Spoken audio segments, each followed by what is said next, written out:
ये अपना मंदिर है, गुरु जी का आश्रम।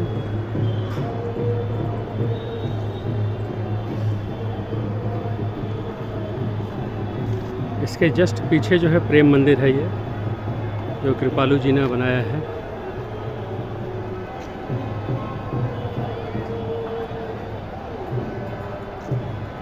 इसका सौंदर्य रख रखाव देखिए कितना अच्छा है।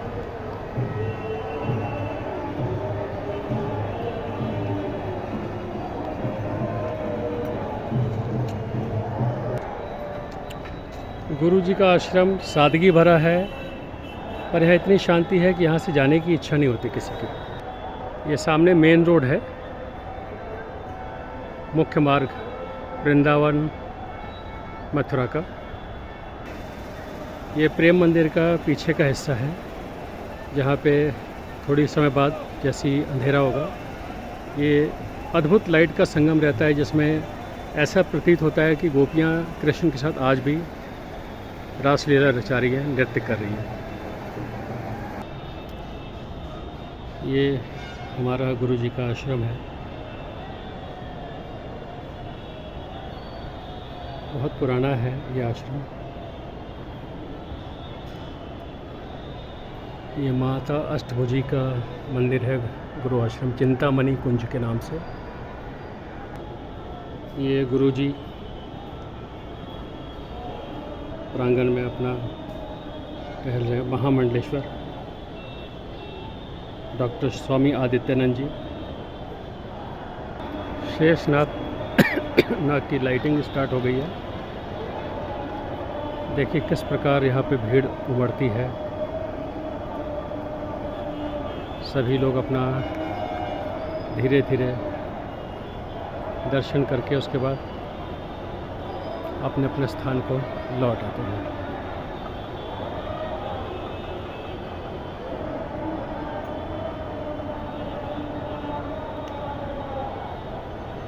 मंदिर एक आस्था का प्रतीक है, जहाँ पे भक्त और भगवान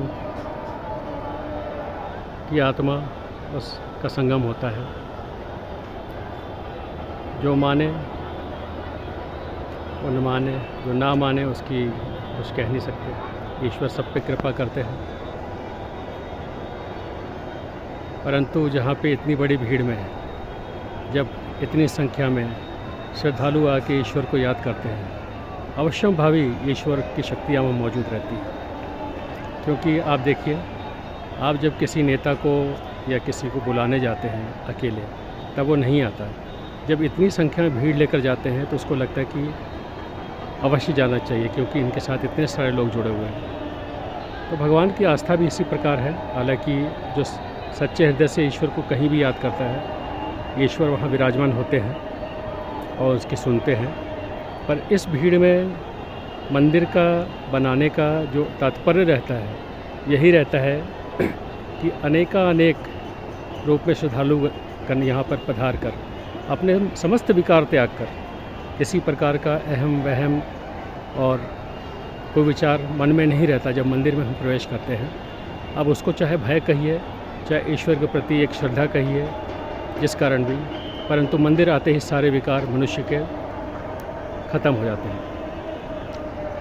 ये देखिए लाइटिंग अब स्टार्ट हुई है। इतना सुंदर दिखता है ये जब यहाँ पे लाइटिंग शुरू होती है कि जिसकी आप कल्पना भी नहीं कर सकते। ऐसा लगता है कि स्वयं इंद्र ने आकर इसको गढ़ा है और संसार की अद्भुत जो कलाकृति है उससे इसको नवाजा गया है। स्वयं विश्वकर्मा यहाँ पे विराजमान होकर ऐसा लगता है कि इन्होंने इस मंदिर को स्थापित किया है। यहाँ देखिए गोपियाँ जो हैं रासलीला रचा रही हैं। देखिए किस प्रकार से इतना सुंदर लाइटिंग, इतना खूबसूरत। ये